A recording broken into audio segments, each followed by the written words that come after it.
정신이 또렷하다고 무엇하겠습니까? 자식이 많다고 그게 위로가 되겠습니까?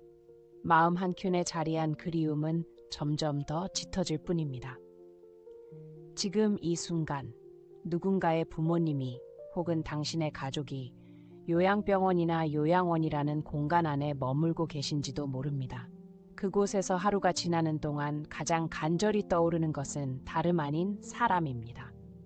특히나 가족이라는 이름 아래 맺어진 인연에 대한 그리움과 외로움은 이루 말할 수 없이 깊고 쓰라립니다. 오늘 소개할 이야기는 요양병원에서 근무하는 한 의사 선생님의 글입니다. 그분이 적은 기록을 영상으로 정리하다 저는 한 할아버지의 이야기에 끝내 눈물을 흘릴 수밖에 없었습니다. 병원과 요양원이라는 공간 안에서 벌어지는 평소엔 우리가 외면하던 일들이 그대로 펼쳐졌기 때문입니다. 의사 선생님은 말합니다. 면회 시간, 병실에 들어서는 가족들의 모습만 봐도 그들과 환자의 관계가 훤히 드러난다고요.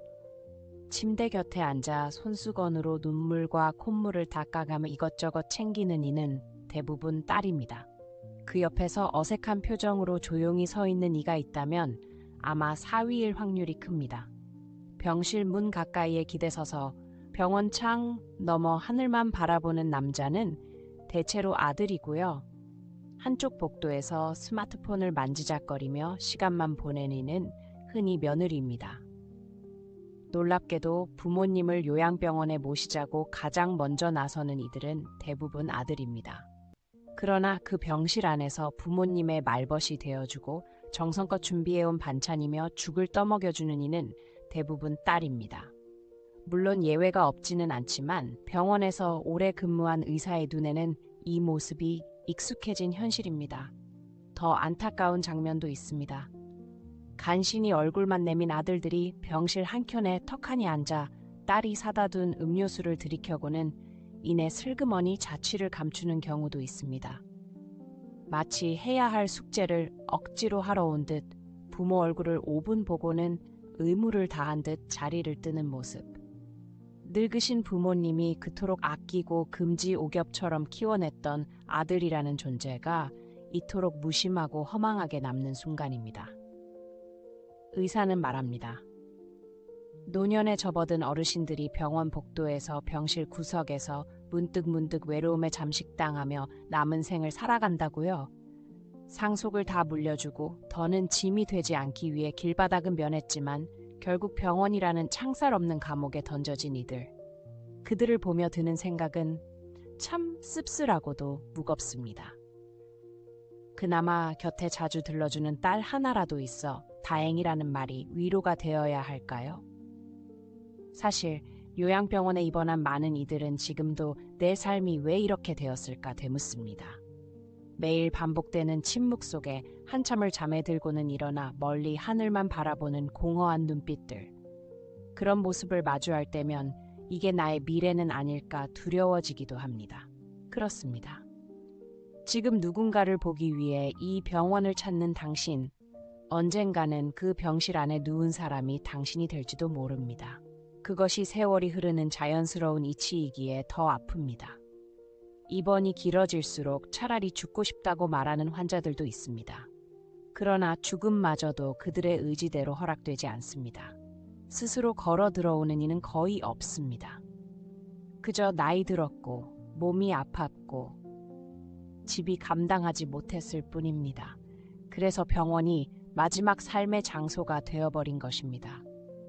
누가 이 죽음을 평온하다 말할 수 있을까요? 오늘도 수많은 노인들이 뜻밖의 말로를 맞이하며 하루하루를 보냅니다. 의미 없는 시간을 견디며 희망 없는 하루를 쌓아가는 삶. 누구도 자신의 마지막이 그렇게 될 것이라고는 생각하지 않았을 그 길을 오늘도 누군가는 묵묵히 걷고 있습니다. 그 이야기, 당신과는 상관없다고 믿고 싶을 겁니다. 마치 절대로 자신에게는 일어나지 않을 미래처럼 느껴지겠죠. 하지만 안타깝게도 그것은 단지 희망에 불과합니다. 어느 누구도 예외가 아닙니다. 결국 삶의 마지막 페이지는 누구에게나 예고 없이 그리고 무심히 넘어갑니다. 세월은 조용히 흐릅니다. 어느 순간 거울 속에 내가 낯설어지고 정신은 자꾸만 흐릿해집니다. 감정은 어린아이처럼 여려지고 체력은 나날이 쓰러져 갑니다. 그 과정에서 사랑했던 배우자가 옆에 있든 없든, 자식이 많든 하나든 혹은 아예 없든, 돈이 많았든 가난했든 성공했던 사람이든 아니든 세상을 풍미했던 권력을 가졌든 무명의 삶을 살았든 결국 우리는 같은 길목에 서게 됩니다. 그리고 그 길의 끝에는 요양병원이나 요양원이 서 있습니다. 누구에게나 피할 수 없는 현실입니다. 고려시대에는 60이 넘으면 자식들의 손에 들려 산속으로 보내졌다. 이른바 고려장이라 불리는 전설이 있습니다. 그러나 이는 일제가 만들어낸 왜곡된 허구의 역사입니다. 오늘날 그 왜곡은 다른 형태로 되살아나고 있는 건 아닐까요? 누군가 말하더군요. 요양병원은 지금의 고려장이다라고. 한번 그곳에 들어가면 다시는 집으로 돌아갈 수 없는 현실. 그것이 곧 유배가 아니면 무엇이겠느냐고요. 요양병원은 가고 싶다고 쉽게 갈 수 있는 곳이 아니며 안 가겠다고 외친다고 해서 피할 수 있는 곳도 아닙니다. 어느 날 몸이 무너지고 정신이 혼미해지고 자식들과의 소통이 단절되는 순간 갈 수 있는 길은 오직 한 방향뿐입니다.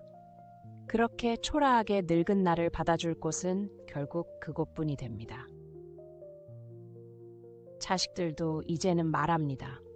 우리도 살아야 하니까요. 세상이 각박해졌다는 건 누구보다 늙은 부모들이 더 잘 압니다. 그래서 어떤 부모들은 차라리 자발적으로 병원에 몸을 맡깁니다. 더는 폐를 끼치지 않겠다고, 자식들에게 짐이 되지 않겠다고 스스로를 유배 보내는 것입니다. 그러나 그런 현실 속에서도 마지막까지 놓지 말아야 할 것이 있습니다.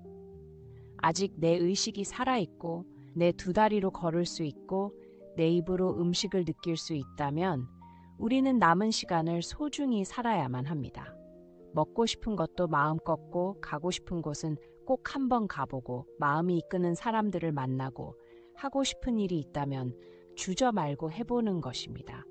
그래야 후회 없는 인생의 마지막을 맞을 수 있습니다. 그 몇 해 전 병실 한 구석에 누운 80을 훌쩍 넘긴 할머니가 계셨습니다. 그녀의 남편, 할아버지는 병이 깊어 말도 제대로 하지 못하는 상태였습니다.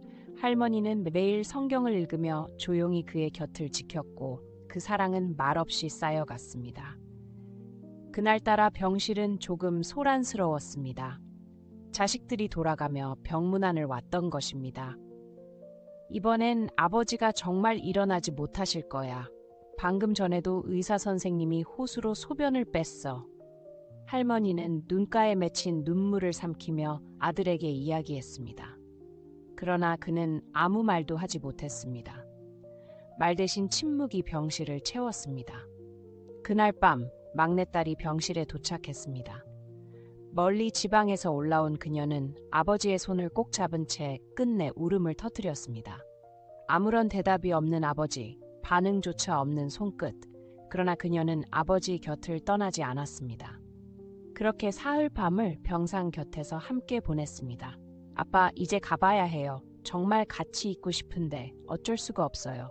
김서방도 출근시켜야 하고 애들도 학교에 가야 하니까요. 그녀는 아버지의 가슴께 얼굴을 묻고 흐느끼듯 말을 이었습니다. 아빠, 옛날 일 기억나세요? 우리 둘이 매일 걸어서 학교 갔잖아요. 여름엔 장마로 개울물이 넘쳐나서 아이들이 줄줄이 그 앞에 서 있었죠. 그럼 아빠가 한 명씩 안아들고 물을 건너주셨잖아요. 아빠는 아이들에게 사랑이 많은 선생님이었어요. 그녀의 목소리는 떨리고 있었지만 그 안에는 맑고도 따뜻한 사랑이 스며 있었습니다. 아빠가 학교에서 숙직하시던 날도 기억나죠? 말이 끝나기도 전에 그녀는 아버지의 손을 더욱 꼭 쥐었습니다. 아무런 대답도 들리지 않았지만 그녀의 눈물 속에는 이미 너무 많은 이야기가 담겨 있었습니다. 그리고 그 병실은 어느덧 한 사람의 인생이 마지막으로 머무는 조용한 무대가 되어 있었습니다. 엄마가 정성껏 싸주신 도시락을 손에 들고 흰 눈이 소복이 쌓인 들판을 조심스레 걸었던 그날을 또렷이 기억합니다. 발끝이 얼어붙어 걸을 때마다 아릿하게 저렸지요. 그런 제 발을 아빠는 조심스레 안아주셨습니다. 당신의 따뜻한 배 안으로 제 얼어붙은 발을 집어넣으며 말없이 품어주셨죠. 그때 아빠의 체온이 얼마나 따뜻했는지, 아니 제 발이 얼마나 차가웠는지 생각할수록 눈물이 쏟아집니다. 막내딸은 떨리는 어깨를 애써 다독이며 아버지의 가슴에 얼굴을 묻었습니다. 그리운 마음과 이별의 슬픔이 뒤엉켜 울음을 삼키려 했지만 흐느낌은 그칠 줄 몰랐습니다. 그러나 그 애절한 울음에도 불구하고 병상에 누운 아버지는 여전히 말이 없었습니다. 아빠, 나 이제 가야 해. 꼭 다시 일어나셔야 해요. 아빠 꼭. 그 순간 옆자리에 조용히 앉아있던 할머니가 손을 내밀어 딸의 손을 끌어당기셨습니다. 그만 가거라. 어여 가거라. 아버지 다 들으셨을 게다. 이제 깨실 거야. 말끝이 떨렸지만 그 속엔 오랜 세월을 함께한 사람만이 알 수 있는 믿음이 깃들어 있었습니다. 할머니는 딸의 어깨를 가만히 감싸 안고 병실 밖으로 데려갔습니다. 잠시 후 눈가를 훔친 할머니는 다시 병실로 조용히 들어오셨습니다. 그리고 창가를 향해 멍하니 앉아있는 저에게 담담히 말씀하셨습니다. 조금 전에 다녀간 아이가 우리 막내딸이요. 아버지 사랑을 듬뿍 받으며 자랐지요. 응석도 부리고 애교도 많고 지금도 아빠 하잖아요. 저 아이는 늘 아버지를 좋아했어요. 그 눈빛 하나, 말 한마디에도 마음이 동하는 아이였거든요. 그런데 이제는 아버지 얼굴을 마지막으로 봤다고 생각하니 오죽 슬펐겠어요. 그때였습니다. 병실 가득한 침묵을 가르고 어딘가 가늘고도 낯익은 목소리가 들려왔습니다. 임자, 숨을 헐떡이며 깨어난 할아버지가 할머니를 찾았습니다. 힘겨운 숨을 내쉬며 간신히 말씀을 이으시더니 자신을 일으켜 달라 하셨습니다. 저와 할머니는 서둘러 그를 부축해드렸고 할아버지는 발걸음마다 진심을 실어 한 걸음 또 한 걸음씩 창가 쪽으로 걸어가셨습니다. 그 걸음은 무거웠지만 단호했고 눈빛에 간절함이 담겨 있었습니다. 창문 가까이 다다른 할아버지는 떨리는 숨을 가다듬으며 바깥을 바라보았습니다. 그곳 병원 정문 쪽에는 막내딸이 천천히 발걸음을 옮기고 있었습니다. 아버지의 눈엔 그 작고 가녀린 뒷모습이 선명히 들어왔습니다. 할아버지는 마지막 남은 힘을 다해 오른팔을 들었습니다. 유리창 너머로 보이는 딸의 등을 향해 손을 뻗었고 없이 유리창을 어루만지기 시작했습니다.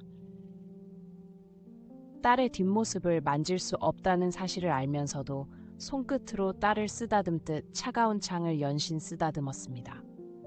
그 순간 할아버지의 눈가에서 조용히 눈물이 흘러내렸습니다.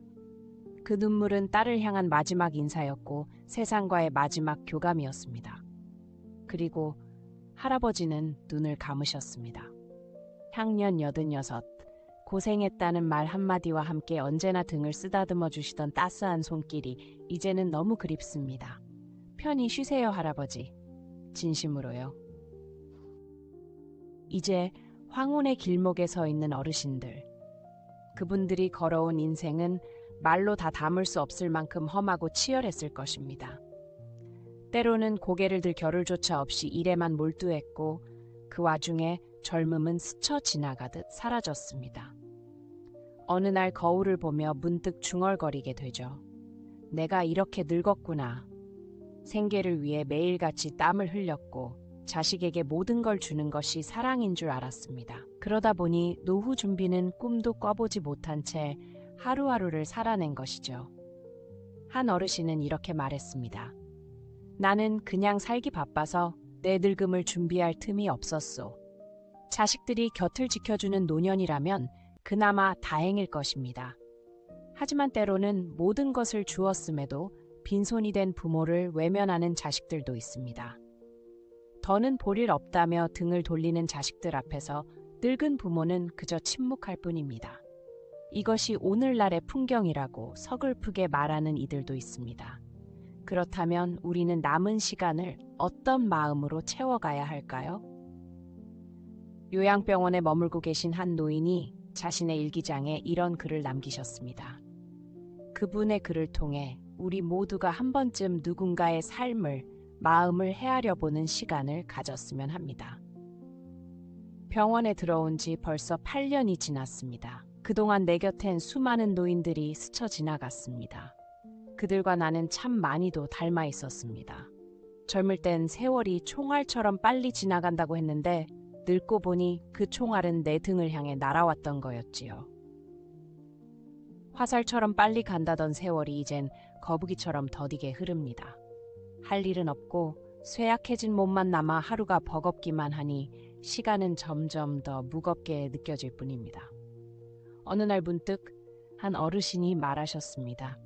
정신이 또렷하면 뭐하나, 자식이 많으면 뭐하나, 보고 싶은 마음만 더 깊어질 뿐인데 차라리 저기 창가에 앉아 웃고 계시는 그 할머니처럼 아무것도 기억하지 못한다면, 세월이 흐르는 것도 자식이 다녀간 것도 몰라볼 수 있다면 오히려 편하지 않을까요?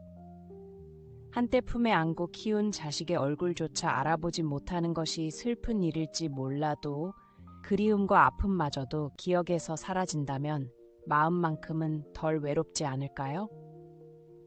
병원에서 제공하는 하루 3끼 식사와 간식이 하루 중 유일한 낙이 되어버린 이 삶.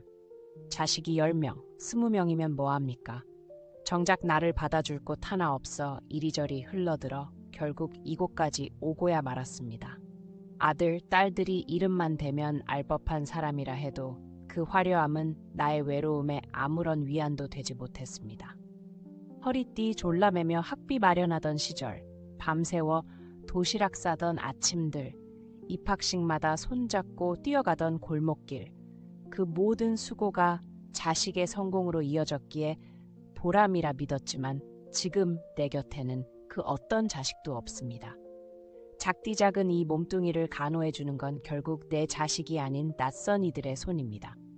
인생의 마지막 정거장, 이 병원에는 많은 이들이 함께 있지만 마음을 나눌 친구는 흔치 않습니다. 앞을 못 보는 분, 소리를 듣지 못하는 분들 틈에서 유독 또렷한 내 정신만이 외롭게 떠돌고 있습니다. 그래서일까요? 문득 치매조차 신이 내린 선물이라는 생각이 듭니다. 아무 기억도, 아픔도, 그리움도 없이 하루를 맞이한다면 이토록 괴롭지 않을 텐데요. 내가 무슨 죄를 지었기에 이렇게 오래도록 고통 속에 머물러야 하는 걸까? 그 질문이 자꾸 가슴을 파고듭니다. 아무것도 잊지 못한 채 또렷한 정신으로 늙어간다는 것은 때론 축복이 아니라 형벌처럼 느껴집니다. 사랑했던 얼굴이 기억날수록 더 이상 볼 수 없다는 현실이 더 고통스럽기 때문입니다. 어쩌면 치매가 온다는 건 그런 모든 감정을 내려놓을 수 있는 기회일지도 모릅니다. 사랑도 원망도 추억도 하나하나 놓아버리고 마침내 가벼워진 마음으로 조용히 떠날 수 있다면 그것도 나쁘지만은 않을지도요. 폭풍처럼 몰아치던 세월을 뒤로하고 잔잔한 호수처럼 고요한 마음으로 마지막 길을 건너고 싶다는 생각이 듭니다. 요양병원에 계신 한 어르신의 일기를 읽으며 그 삶이 고스란히 내 마음속에 흘러들었습니다.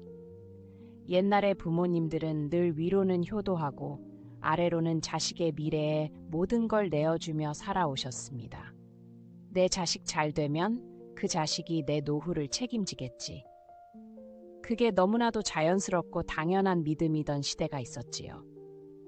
하지만 이제는 시대가 달라졌습니다. 자식은 자식의 인생을 따로 걷고 부모도 부모대로 자기 노후를 스스로 챙겨야 하는 시대입니다. 정부의 복지제도에 기대든 혼자 설 수 있는 준비를 하든 간에 이제는 나라는 존재의 삶을 끝까지 책임져야 하는 시기입니다. 부모라면 당연히 자식에게 모든 걸 주고 싶겠지요. 하지만 잊지 말아야 합니다. 노후를 살아갈 나에게 필요한 몫만큼은 반드시 남겨두어야 합니다. 그것이 나를 지키는 유일한 방법입니다. 경제적으로, 신체적으로, 정신적으로 독립된 노후를 준비하지 않는다면 그 끝은 외롭고도 비참한 현실로 이어질 수 있습니다. 연금이든 퇴직금이든 받아서 그때그때 다 큰 자식들 뒷바라지에 다 써버리고 나면 결국 남는 건 아무것도 없습니다. 그럼에도 자식은 더 많은 것을 요구하기도 하고 심지어는 부모와의 인연을 끊는 법까지 담은 유튜브 영상이 수백만 뷰를 찍는 세상입니다. 우리는 왜 이렇게까지 냉정해져야 했을까요? 서로를 사랑하기도 모자란 이 짧은 인생에서 왜 서로에게 상처를 주는 존재가 되어야만 했을까요? 이 이야기는 결코 먼 곳에서 들려오는 남의 이야기가 아닙니다. 지금 이 순간 우리 모두의 삶이기도 합니다. 노년의 고독은 곧 우리의 미래가 될 수 있는 오늘의 자화상입니다. 조금만 더 머물고 싶다는 어르신들의 속삭임은 사실 마음속 깊은 그리움의 외침이었습니다. 요양원이나 요양병원에서 오래도록 일해온 분들에게 언제가 가장 힘드냐고 물으면 대부분 망설임 없이 명절이라 답합니다.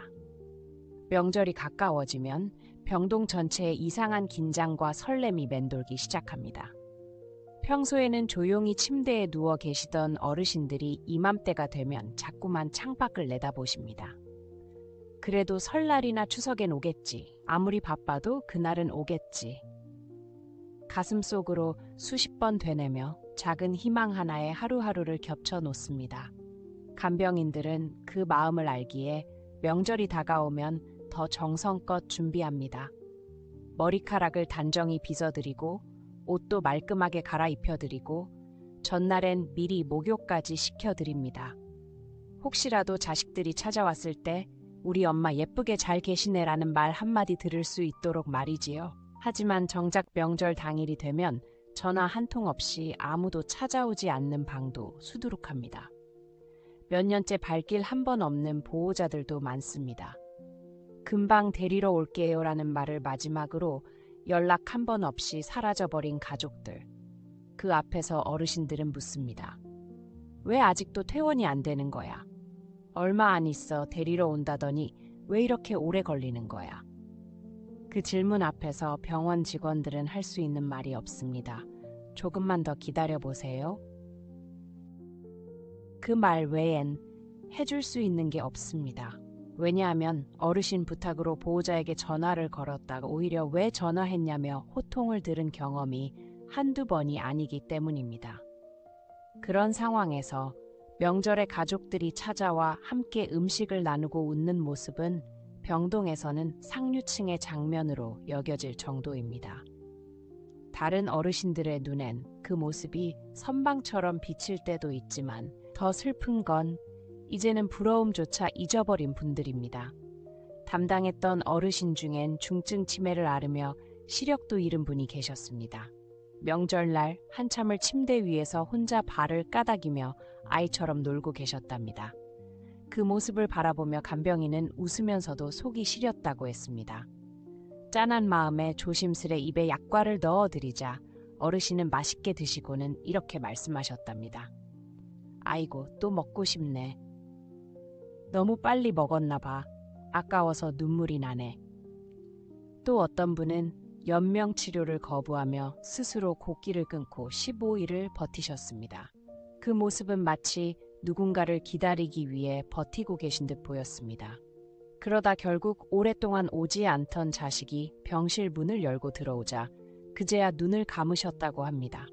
마지막 숨결조차 사랑하는 사람의 온기를 기다리며 간신히 붙잡고 계셨던 거죠. 이 이야기들이 그저 누군가의 사연으로만 느껴지시나요? 노년을 가장 고통스럽게 만드는 적은 질병이 아니라 외로움이라 말합니다.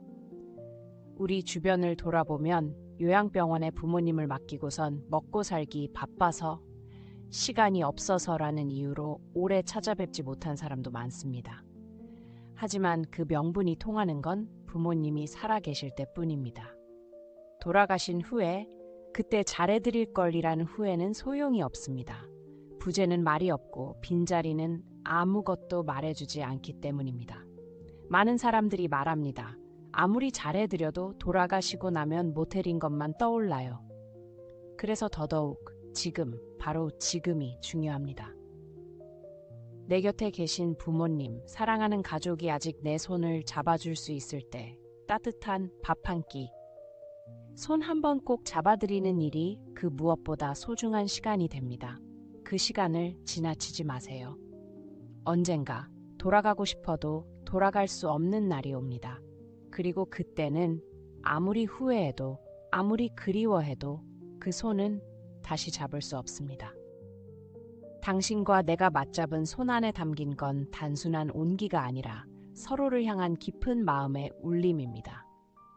사랑한다고 말하는 그 한마디는 때론 수많은 말보다 더 큰 위로가 됩니다. 그 눈빛 속에 서로를 비추며 우리는 말없이 마음을 주고받을 수 있죠. 나이를 먹을수록 점점 더 절실하게 깨닫게 됩니다.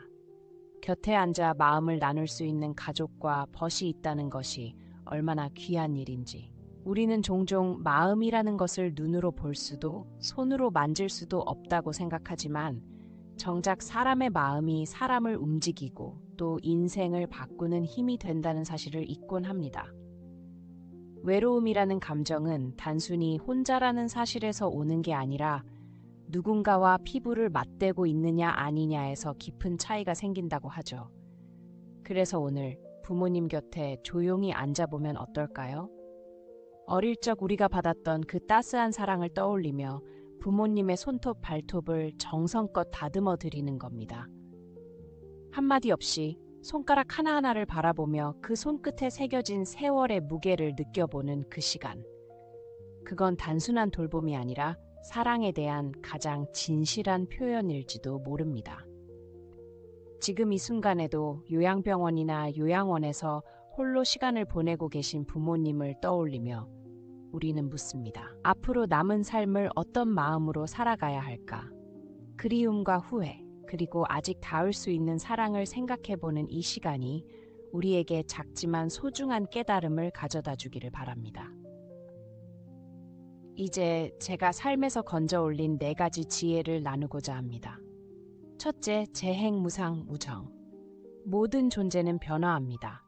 살아있는 것은 언젠가 죽고 형태가 있는 것은 언젠가 무너집니다. 그러니 나 또한 언젠가 반드시 죽는다는 사실을 온전히 받아들이고 살아야 합니다. 죽음의 실감은 나이에 따라 다르게 다가오죠. 청춘에게 죽음은 먼 이야기에 불과하지만 노인에게 그것은 언제든지 도착할 수 있는 버스 한 대와도 같습니다. 누구도 대신 가줄 수 없고 함께할 수도 없는 길. 그러니 매일을 소중히 여기며 후회 없는 삶을 사는 것만이 죽음 앞에서 흔들리지 않는 길입니다. 둘째, 회자 정리, 팅리. 만남이 있다면 이별은 반드시 따릅니다. 우리는 사랑하는 사람, 가족, 명예, 부귀 등 모든 것을 붙잡고 싶어 하지만 그것들은 결국 하나둘 우리 곁을 떠납니다. 인생은 멈춤 없는 흐름입니다. 집착과 미련은 마음을 짓누르는 돌덩이요, 온갖 병의 뿌리입니다. 그러니 새털처럼 가벼운 마음으로 살아야 합니다. 집착이 줄어들수록 자유로움은 커집니다. 셋째, 원증해고 윤증쿠. 인생을 살다 보면 피하고 싶은 것들, 만나고 싶지 않은 사람들 꼭 마주하게 됩니다. 미움, 증오, 원한, 가난, 병고, 이별, 죽음. 이 모든 것은 피해도 다시 찾아옵니다. 세상은 돌고 돕니다. 우리가 자연의 일부인 것처럼 삶 또한 주기적으로 시련과 고통을 동반한 파도를 몰고 옵니다. 긍정적이고 지혜로운 사람은 그 파도를 타고 나아가지만 부정적인 사람은 거기에 휩쓸려 휘청이죠. 그러니 마음을 늘 비우고 베푸는 삶을 살아야 합니다. 넷째, 구부듣고 조부득후. 사람은 끊임없이 무언가를 원합니다. 성공, 사랑, 인정, 안락함. 하지만 세상은 결코 우리의 바람대로 흘러주지 않습니다. 모든 것은 유한하지만 사람의 욕심은 끝이 없습니다. 아무리 채워도 비어있는 그릇처럼 끊임없이 허기를 느끼죠.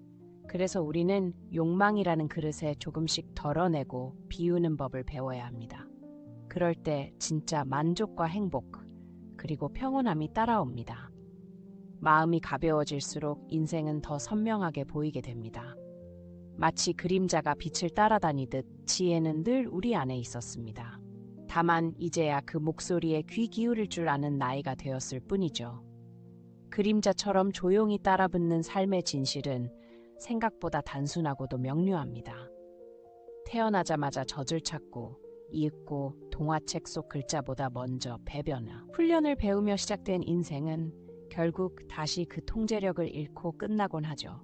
그 여정의 시작과 끝을 마주하면 욕심낼 것도 괴로워할 것도 완벽을 향해 아등바등할 이유도 사라집니다. 인간이라는 존재는 본디 결핍을 안고 태어나고 삶이란 무대 위에서는 늘 어딘가 부족한 상태로 연기를 이어가는 법이니까요. 그래서일까요? 우리는 각자의 여건을 인정해야 합니다. 신분증에 적힌 국적처럼 바꿀 수 없는 삶의 조건들이 있습니다. 현실은 생각보다 융통성 없고 고칠 수 없는 것들을 붙잡고 괴로워하기보단 현재의 한계를 품고 사는 법을 익혀야 할 때입니다. 살면서 자주 우리는 고개를 돌려 옆 사람을 부러워합니다. 부유한 사람, 준수한 외모를 가진 사람, 든든한 가정 환경 속에 있는 사람, 능력으로 빛나는 사람을 보며 나의 불완전함을 더욱 뚜렷하게 느끼곤 하죠. 하지만 혹시 생각해 본 적이 있나요? 반대로 누군가는 바로 당신을 부러워하고 있을 수도 있다는 사실을요. 우리가 완벽하지 않듯 타인 또한 모자람 속에 살고 있습니다. 겉으로 빛나는 삶도 가까이 들여다보면 균열 하나쯤은 숨기고 있는 법이죠. 연못을 예로 들어볼까요? 맑고 투명한 물속에선 3cm 남짓의 연꽃이 피지만 진흙이 섞인 혼탁한 연못에선 무려 20cm까지 피어난다고 합니다. 이는 삶이 어렵고 거칠수록 그 안에서 피어나는 꽃이 더 강인하고 더 깊은 향을 가진다는 것을 뜻합니다. 역설적이게도 고통은 우리를 더 아름답게 만들어주는 흙탕물일지 모릅니다. 우리가 겪는 고통의 뿌리는 대부분 집착에서 비롯됩니다. 무언가를 억지로 쥐려 할 때 고통은 손가락 틈새마다 파고듭니다. 하지만 그 손을 펼치고 놓아주면 아픔도 함께 흩어지죠. 매사에 감사하는 마음을 가지면 그 따스한 파동은 우리 주변의 공기마저도 포근하게 바꿔놓습니다. 욕망으로 빽빽하던 마음을 조금씩 비우고 비움 속에서 진짜 행복을 찾아가시길 바랍니다. 노년에도 활짝 웃는 미소는 삶 전체를 찬란하게 물들이는 빛이 될 테니까요. 시간이 흐르고 세월의 흐름이 언덕을 넘기 시작하면 문득 뒤돌아보게 됩니다. 내가 제대로 살아왔던가? 인생을 되짚다 보면 회한이 밀려오고 아쉬움이 스며들죠. 50이 되면 지천명이라 하여 하늘의 뜻을 이해하기 시작하는 나이입니다. 이때가 되면 미의 기준도 평준화되죠. 잘생겼다 못생겼다의 경계가 흐려지고 결국 사람의 됨됨이가 더 크게 다가옵니다. 60에 이르면 이순이라 하여 남의 말을 귀담아 듣고 그 속뜻을 헤아릴 줄 아는 때입니다. 이 시기에는 학벌도 무색해지죠. 박사든 중졸이든 퇴직이라는 단어 앞에서는 모두가 평등해지기 마련입니다. 70살이 되면 종심이라 하여 마음 가는 대로 살아도 허물이 없다고 하지만 건강이라는 현실 앞에서는 모두가 약봉지를 들고 다니는 동지일 뿐입니다. 팔순에 접어들면 부의 차이도 사라집니다. 재벌이나 빈자나 돈을 쓸 시간도 의지도 부족한 채 집안에 머무르곤 하죠. 그리하여 부유함마저 무의미해지는 순간입니다. 구순에는 인생의 졸업식이 다가옵니다. 이쯤 되면 살 날보다 산 날이 많아지면서 삶과 죽음의 경계조차 흐려지기 시작하죠. 누워있는 사람들 중 산자와 죽은 자의 차이를 분간하기 어려워지는 나이입니다. 100세라면 이른바 상수라 불리지만 이는 더 이상 희망의 시간이라기보다는 남은 시간을 어떻게 버틸지 고민해야 하는 시기입니다. 약도 소용없고 의욕도 사라진 이 시점에서 많은 이들이 묻습니다. 내가 자식에게 짐이 되지 않으려면 어떻게 살아야 하나요? 그 답은 어쩌면 단순합니다. 건강하게 사는 것. 몸이 튼튼한 사람이 가장 큰 부자이고 마음이 건강한 사람이 진정으로 성공한 사람입니다. 진짜 잘 산 인생이란 결국 건강하게 사랑하는 사람들과 웃으며 지낸 시간이 많은 인생입니다. 이제 남은 시간을 어떻게 채울 것인지 고민해 봅니다. 부디 매일을 걱정 없이 후회 없이 우아하고 당당하게 살아가시길 바랍니다. 이것이 바로 삶에 깃든 철학입니다. 철학이 있는 당신의 삶, 그 한 걸음 한 걸음을 응원합니다.